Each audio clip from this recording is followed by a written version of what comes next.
करती है, पर भागवत जी के शब्द जब हृदय में प्रवेश करते हैं मन शांत हो जाता है, मन प्रफुल्लित हो जाता है, मन एक नई एनर्जी से, नई ऊर्जा से भर जाता है। इसलिए हम सबको भागवत सुननी चाहिए। भागवत सुनने मात्र से व्यक्ति आह्लादित हो जाता है, आनंदित हो जाता है। इसलिए भागवत जी में शब्द हैं, श्लोक हैं, 18,000 श्लोक हैं। प्रत्येक शब्द ग्राह्य है, मीन्स ग्रहण करने योग्य है। प्रविष्टः कर्ण रंध्रेण, जब भगवान प्रवेश करेंगे तो कहाँ से प्रवेश करेंगे? कानों से। कान से क्या जाएगा? शब्द जाएगा। शब्द जाएगा, वो हृदय में बैठेगा। वह शब्दावली ही परमात्मा को प्रकट करती है। जैसे माचिस और तीली। अब बताओ, माचिस और तीली दो हैं, है ना? पर जब तक तीली को माचिस से घर्षण ना किया जाए, क्या अग्नि प्रकट होती है? घर्षण किए बिना आग प्रकट हो सकती है? नहीं। उसी तरह जैसे माचिस और तीली, जब ये घर्षण होता है तभी जाकर प्रकट होती है आग। ऐसे ही आप हैं माचिस और भागवत जी के शब्द हैं तीली। जब आपके भीतर भागवत जी के शब्द प्रवेश करेंगे और वह प्रवेश करते ही आपके हृदय से जब वो शब्द घिसेंगे, घर्षण होगा, तो हृदय में भगवान प्रकट हो जाएंगे। मन मंदिर में ईश्वर कब प्रकट होते हैं? जब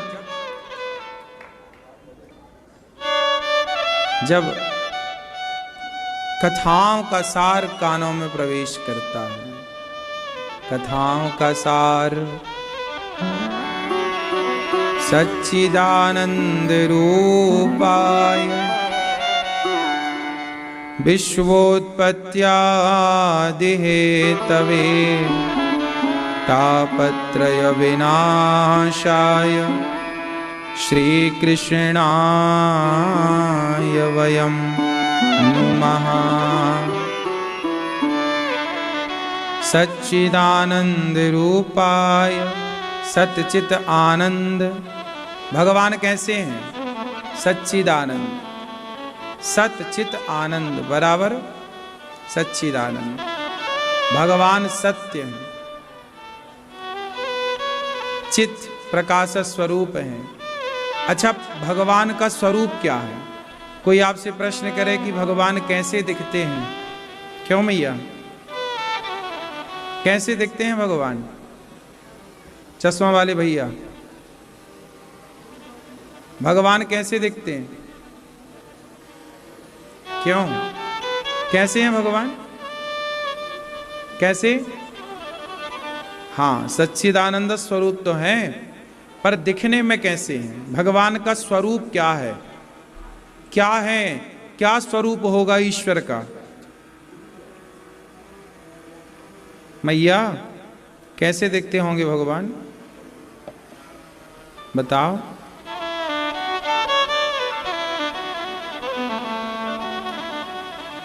आप बताओ, आपके बगल में। हाँ बेटा, तुम ही बता दो। हैं? कैसा है भगवान? निराकार, साकार नहीं है भगवान। कहां चले ढूंढने भगवान को?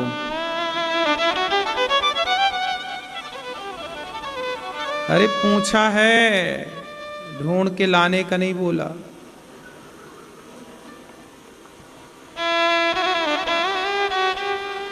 भगवान कैसे दिखते हैं? आओ हम आपको बताते हैं भगवान कैसे दिखते हैं।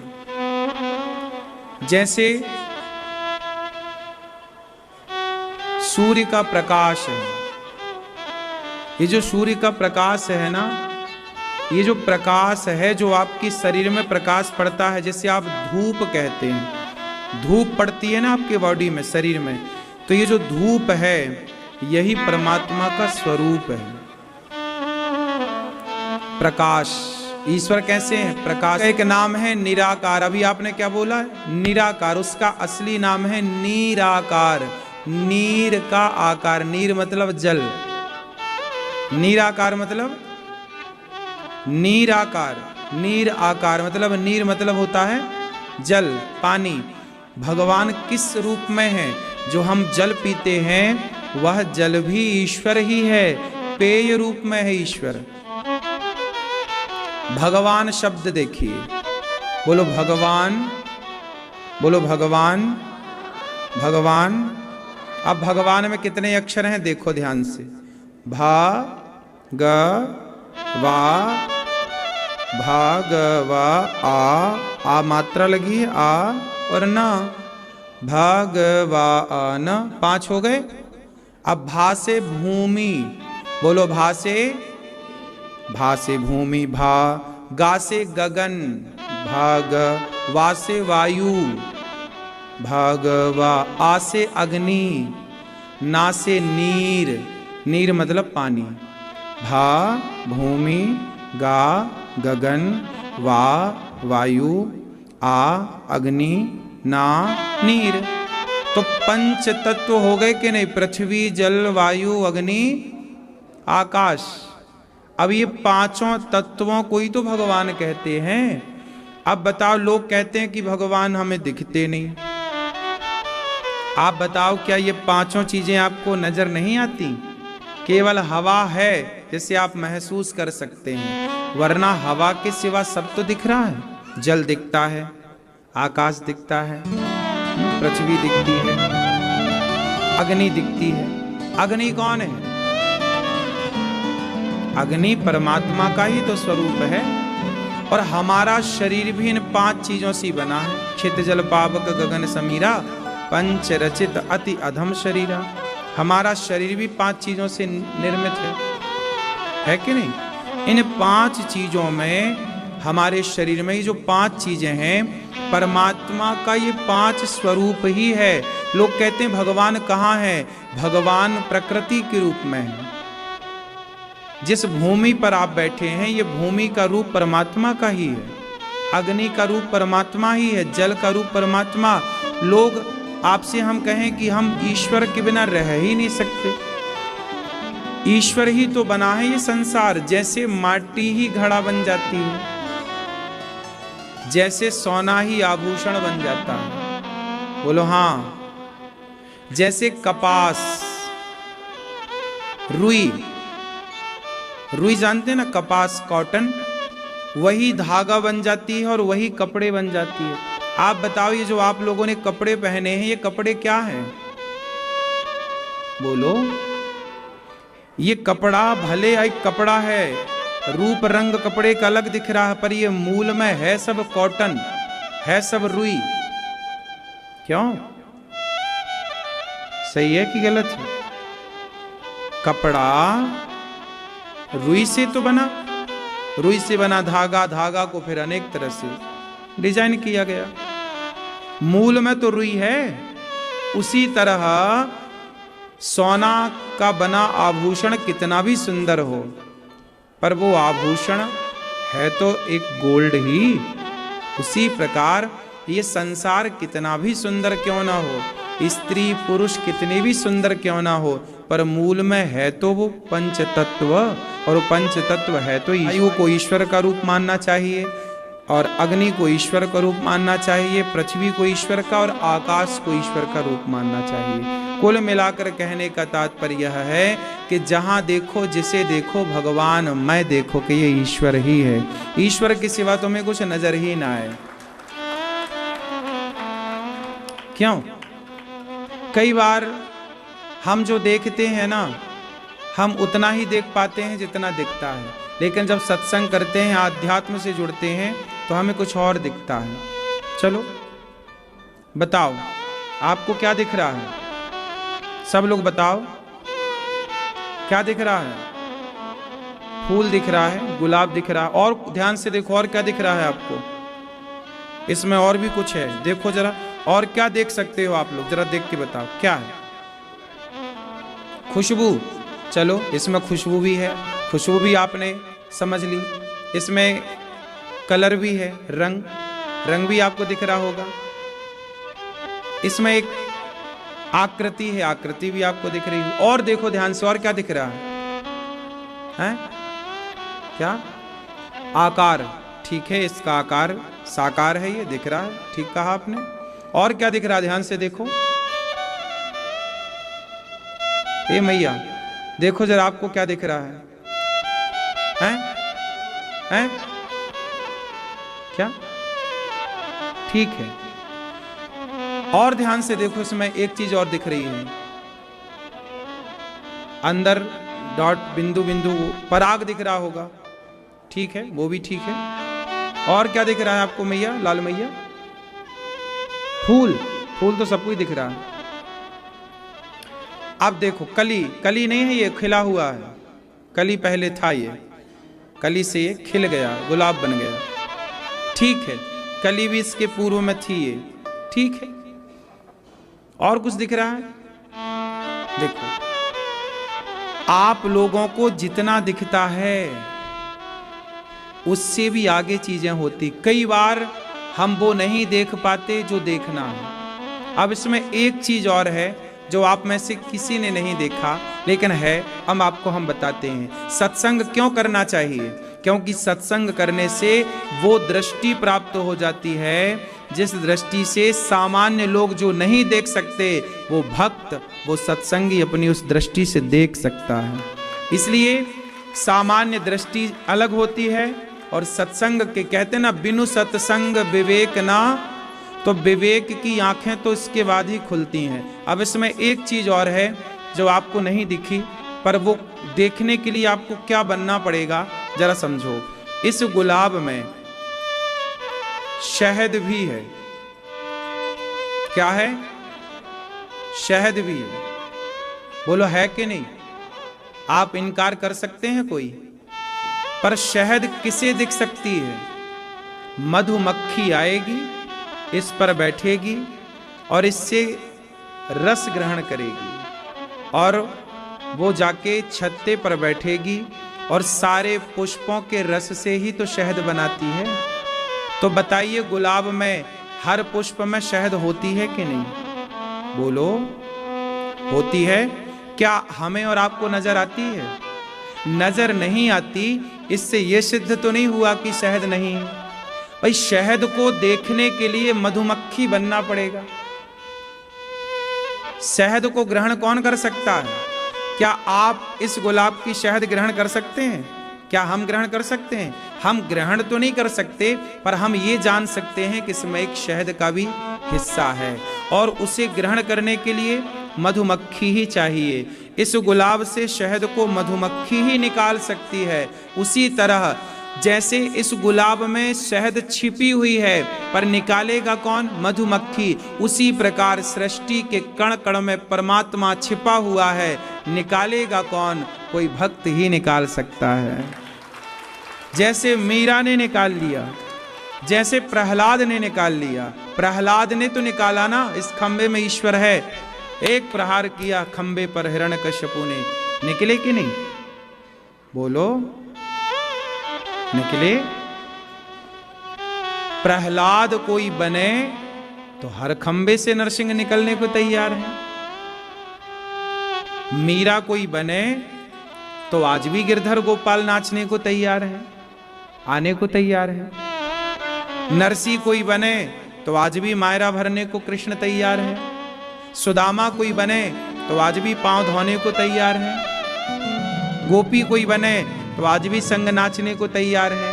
यशोदा कोई बने तो आज भी तुम्हारा दूध पीने को तैयार है। ग्वाल वाल कोई बने तो आज भी तुम्हारे संग खेलने को तैयार है। अर्जुन कोई बने तो आज भी तुम्हारा रथ चलाने को तैयार है। कमी उस गिरधर गोपाल में नहीं पगले, कमी हम लोगों में हो गई है। हम मधुमक्खी बन ही ना पाए, हम भक्त बन ही ना पाए। जब हम ही नहीं बन पाए तो अब हम कहें जी कि इस गुलाब में तो देखो शहद है ही नहीं। आप कहो भगवान कहाँ है तो दिखता क्यों नहीं? पागलपंती की बातें ना करो। लोग कहते हैं ना भगवान है तो दिखता क्यों नहीं, ये पागल मूर्खता वाली बातें हैं। भाई शहद दिख रही है क्या? फिर नहीं दिखने से कि एक स्त्री जब तक मां नहीं बनती तब तक वो मां के प्रेम को नहीं जान पाती। लेकिन कुछ स्त्रियां ऐसी भी हैं जो मां बन करके भी मां के प्रेम को नहीं जान पाई, लेकिन कुछ हैं कोई जान गई। दोनों बातें हैं। तो बात तो ये है ना कि आप क्या पाके क्या जान पाए। बात सही है। इसलिए जैसे प्रेम होता है मां का पर दिखाई नहीं पड़ता, उसी तरह ईश्वर एक प्रेम की तरह है। प्रेम को देखा तो नहीं जा सकता, महसूस किया जा सकता है। प्रेम को क्या किया जा सकता है? हाँ, और सुनो, ये जो छोटा बच्चा होता है ना, 1 महीने का, 2 महीने का, 4 महीने का, ये बच्चा भी प्रेम को जानने लग जाता है। उसे थोड़ा यूं करके डांटो, रोने लग जाएगा, और पुचकारो, प्यार से छाती से लगाओ तो खुश हो जाता है। अभी 1 महीने का है, लेकिन वो भी प्रेम को समझने लग गया। क्यों? बात सही है। तो प्रेम को ना उस बच्चे ने देखा, ना तो प्रेम को आपने। प्रेम कोई आदमी थोड़ी है। प्रेम भाई साहब यहां बैठो, प्रेम कोई आदमी, व्यक्ति नहीं है। प्रेम इस संसार में है कि नहीं? क्या वो व्यक्ति है? क्या वो स्त्री है? ना, प्रेम यूं ही प्रकृति में घुला हुआ है। जैसे गुलाब में खुशबू घुली है, ऐसी प्रकृति में क्या घुला है? प्रेम। उस प्रेम को महसूस करना पड़ता है। उसी तरह परमात्मा भी सृष्टि में घुला हुआ है। जैसे एक माँ बच्चे के प्रेम को महसूस कर लेती है, ऐसे एक भक्त अपने भगवान के प्रेम को महसूस कर लेता है। भगवान भी हमसे बेहद प्यार करते हैं, लेकिन कुछ लोग ईश्वर की उस ममता को, उस प्रेम को महसूस कर पाते हैं, कुछ लोग ईश्वर के उस प्रेम को महसूस नहीं कर पाते। इसलिए तो राम ही केवल प्रेम प्यारा, जान ले यजो जान निहारा। इसलिए भगवान सृष्टि के कण कण में है, सच्चिदानंद स्वरूप है। प्रकृति 5 चीजों से मिलकर बनी, पृथ्वी जल वायु अग्नि आकाश, वह पंच तत्व ही ईश्वर है। तो मैं आपसे इतनी प्रार्थना करूं हाथ जोड़कर कि प्रकृति को जब देखो तो परमात्मा के रूप में देखो। माँ को देखो तो भगवान के रूप में देखो कि ये माँ नहीं भगवान है, पिता नहीं भगवान है, पति नहीं भगवान है, बच्चे नहीं भगवान है, नदी नहीं, ईश्वर ही नदी के रूप में, जल के रूप में बहा जा रहा है। अग्नि नहीं, ईश्वर के रूप में ये दाहकत्व प्रकट हो रहा है। ये परमात्मा ही है। बस ऐसा है ना कि आपने गुलाब देखा, हमने शहद देखा, आपने नदी देखी, हमने उस नदी में ही परमात्मा को देख लिया।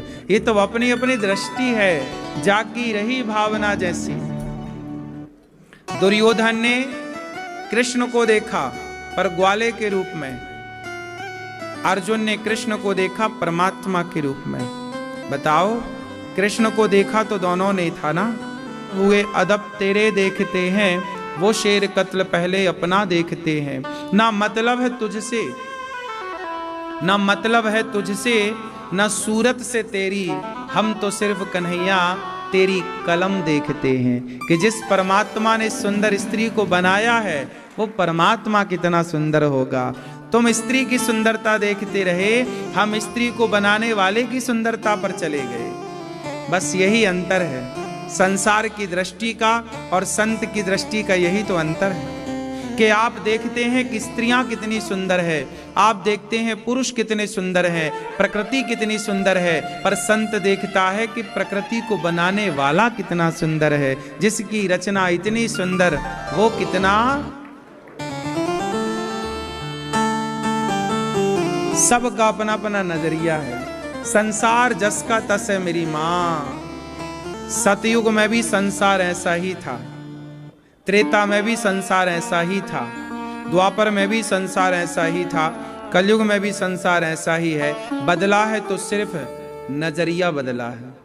सतयुग के लोगों का नजरिया अलग था संसार को देखने का, द्वापर के युग लोगों का नजरिया अलग था संसार को देखने का, कलयुग के लोगों का संसार को देखने का नजरिया अलग है। बदलाव कहाँ हुआ है? सिर्फ नजरों में। बात समझ में आई? नजरिए का बदलाव है। एक कुम्हार था, वो कुम्हार चिलम बना रहा था, चिलम गांजा पीने की। एक संत ने कहा, कुम्हार चिलम क्या बनाता है? घड़ा बना। कुम्हार ने घड़ा बनाए, सुखाया, पकाया, बाजार में बेचा। एक संत जी ने घड़े को खरीदा, पानी भरा, और कोई मुसाफिर प्यासा आया, ठंडा पानी पिलाया। उसने कहा, वाह महात्मा जी, ये शीतल जल पी करके आनंद आ गया। तब उस माटी से आवाज आई, ऐ कुम्हार, तेरे विचार बदले थे, मेरी तो पूरी जिंदगी बदल गई। क्यों? क्योंकि तूने चिलम बनाने के लिए मुझे उठाया था, लेकिन किसी संत के कहने से तूने घड़ा बनाया। वही मिट्टी है, उसी मिट्टी की चिलम भी बनाई जाती है और उसी मिट्टी की घड़ा भी बनाया जाता है। कुम्हार, यदि तू मुझे चिलम बना देता तो मैं भी जलती, औरों को भी जलाती, जो पीता वो भी तो जलता, मैं भी जलती, औरों को भी जलाती, पर तूने मेरे को घड़ा बना दिया। मैं भी ठंडी हूँ, मैं भी ठंडा हूँ, जो इस ठंडे जल को पीता है वह भी ठंडक को, शीतलता को प्राप्त कर रहा है। कुम्हार, तेरे विचार बदले, मेरी तो जिंदगी बदल गई। कुम्हार ने विचार बदले कि चिलम नहीं घड़ा बनाऊं। केवल ये विचार बदलने से उस माटी की तो जिंदगी बदल गई। बस जिंदगी, कई बार कुछ शब्द होते हैं साहब, वो जिंदगी बदल देते हैं। भागवत जी के प्रत्येक शब्द, आप यही मानो कि प्रत्येक शब्द जिंदगी बदलने वाले शब्द हैं, जीवन को बदलने वाले शब्द हैं। जीवन को बदलना है तो भागवत सुनिए, बहुत सुख देता है। बड़े डोले सोले हैं, लेकिन यही शरीर एक दिन आपको बुढ़ापे में कमर का, घुटनों का, हाथ का, सिर का दर्द दे करके, आपको यही शरीर जिसने आपको बड़ा सुख दिया, यही शरीर बुढ़ापे में आपको दुख देगा। हाँ या ना? बोलो, ये सत्य है कि असत्य है? जहां से सुख है वहीं से दुख है। इसलिए कोई भी चीज देख लो, जो दोस्त, जो मित्र, आज आपने पार्टनरशिप में कोई काम किया, किसी का साथ लेके काम किया, अच्छा चल रहा है, अच्छा काम है, सुख मिल रहा है, पर कई बार वही लोग आपको धोखा देने लग जाते हैं, वहीं से आपका क्लेश चालू हो जाता है, वहीं से आपको दुख मिल जाता है। तो जहां से सुख की संभावना है वहीं से दुख की संभावना रहेगी, याद रखिएगा। इसलिए संसार का प्रत्येक प्राणी, प्रत्येक व्यक्ति सुख देगा तो दुख भी मिलेगा, क्योंकि सुख का उल्टा क्या है?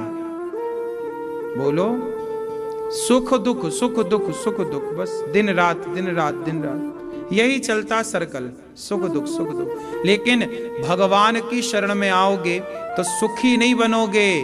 भगवान सुख नहीं देते, सुख तो पत्नी, पति, बेटा, बेटी से मिलता है। भगवान की कथा में आनंद मिलता है, भगवान के मंदिर में आनंद मिलता है। और सुख का उल्टा दुख हो सकता है, लेकिन आनंद का उल्टा क्या है, जरा बताओ? बोलो, आनंद का उल्टा क्या है? सुख का तो दुख है, आनंद का क्या है? आनंद का उल्टा नहीं है। आनंद और बढ़ेगा तो परमानंद हो जाएगा, और बढ़ते क्रम में है। आनंद का कोई माइनस नहीं है, सुख का माइनस है दुख, लेकिन आनंद का कोई माइनस नहीं है, उल्टा नहीं है, अपोजिट है। इसलिए भगवान की शरण में सुख नहीं मिलता, भगवान की शरण में आनंद मिलता है। भागवत जी आनंद देने वाले, इसलिए कहते हैं नंद के आनंद भयो, जय कन्हैया